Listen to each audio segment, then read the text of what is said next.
This is KOLO 8 News Now at 4:30, covering the news that matters to you.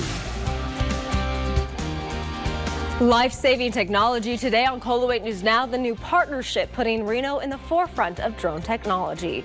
Plus, happy birthday to the biggest little city, a live look at Reno's sesquicentennial, and it's happening right now.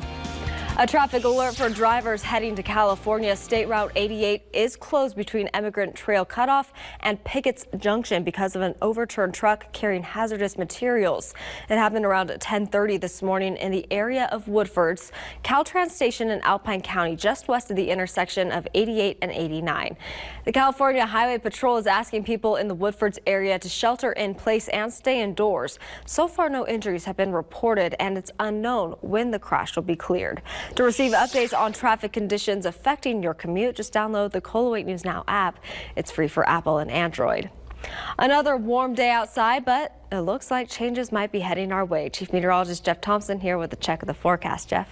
Yeah, not until Friday, but the first change, you'll notice a lot of wind in the forecast. And believe it or not, even this early in the year, we're talking about fire conditions with elevated fire danger due to wind and low relative humidity. And so because of the wind on Friday already, we've got a red flag warning, the first of this year for parts of Alpine, Mono, and Inyo counties. That is during the day Friday, really Friday afternoon through Friday evening, when we expect most of the wind. Current temperature at the airport in Reno, 78. And you'll notice our tower cameras bobbling around a little bit because we have a healthy breeze right now out of the west, 18 miles per hour. Temperatures not nearly the heat we had yesterday. Feels pretty good in Carson City at 73. It is 84 right now over at NAS Fallon. A few showers and isolated thunder showers in Elko County. Most of the activity east of Interstate Highway 93 and north of Interstate 80.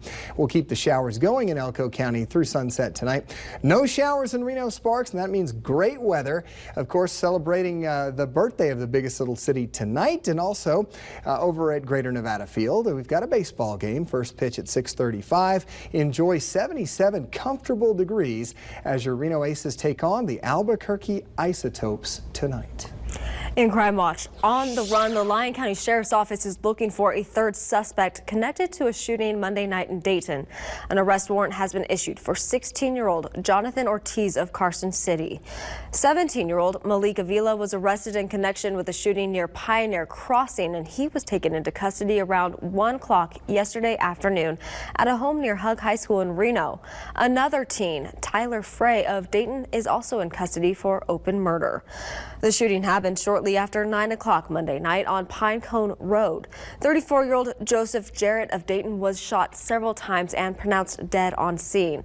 Investigators say the shooting was a result of a drug deal. This man is facing charges following an early morning stabbing in Sparks. It happened around 3:30 on Bunker Hill Lane near McCarran and Pyramid. Police say 32-year-old Michael Tom ran from the home as officers arrived. He was caught a couple blocks away.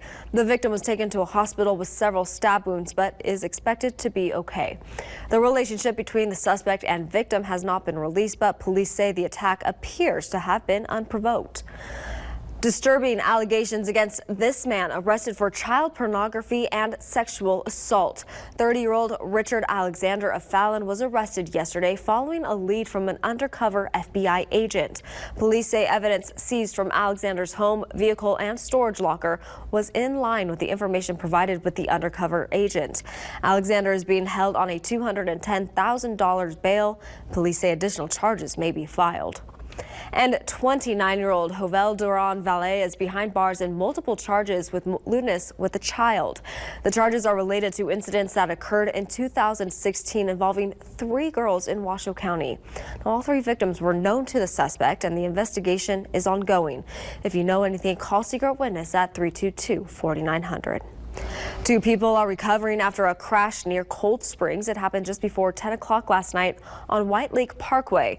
A truck and a car collided head-on, and the victims were taken to the hospital with minor injuries. The cause of the crash has not been determined.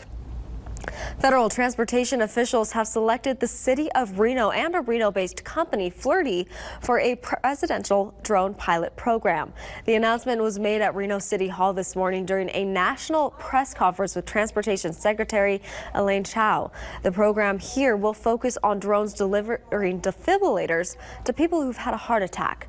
The data will be collected and reported back to the Federal Aviation Administration as it navigates the waters of drone technology. It really says a lot about the city of Reno. We embrace technology, innovation. I'm an entrepreneur myself. That's why, I believe in programs such as this. Flirty, the drone delivery service, says the first drone delivery will take place within 90 days.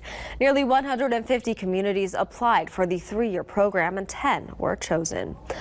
Happening now, Reno is celebrating its 150th birthday. KOLE News Now's Denise Wong is live at Greater Nevada Field where the celebration is taking place. Denise? Yeah, the party started at 4 o'clock and there's a pretty good sized crowd out here. It's really been building over the last few minutes. A lot of families out here because this is a really family friendly event. As you can see over here, a lot of things on display. Take a look at some of these interactive displays. A Reno rodeo wagon. We've got some antique cars. There are a lot of booths out here with vendors. The city has really been building up to this 150th birthday party all year long. They've had several events all year, including recognizing 150 people who are influential in this community, because this is a real milestone. How many times can you really say sesquicentennial? But take a look at this. At 5 o'clock, they're going to officially unveil this sculpture. It says home, and it looks a lot like the Believe sculpture in City Plaza. Once again, that's going to be officially unveiled here at 5 o'clock. That is also when the gates officially open here. At 6 o'clock, inside the stadium, the governor's going to welcome people here, as well as Reno Mayor Hillary Sheevey. The Aces game against the Albuquerque Isotopes starts around 6:30. It's going to be really fun. And then during the 7th inning, they're going to sing Happy Birthday Reno. Now, a lot of people out here, because there were free tickets to the game, you had to get those ahead of time. But even if you didn't get a free ticket, there's still plenty to see out here. You might even see this guy. We ran into him here, Dick Stoddard. I watch you all the time. He forecasted the weather would be great for this 150th birthday celebration. Having a good time so far, Dick? Oh, fabulous time. A lot of people are out here. There's just a nice little warm breeze. That's all it is. We can handle it. We This is certainly Reno. can, yeah. We're going to toss it back to you in the studio with these words, Happy Birthday, Reno. Well, Dick Stoddard's a reason to go anywhere, right? The price of growth, the 4th Street construction impacting local businesses. Which one has been forced to shut its doors? And an explosive hearing as the president's pick to lead the CIA tries to convince senators she's right for the job. For the first time in 10 years, Nevada is attempting to start up its own equestrian team. I'm Terry Russell. I'll have the details coming up tonight.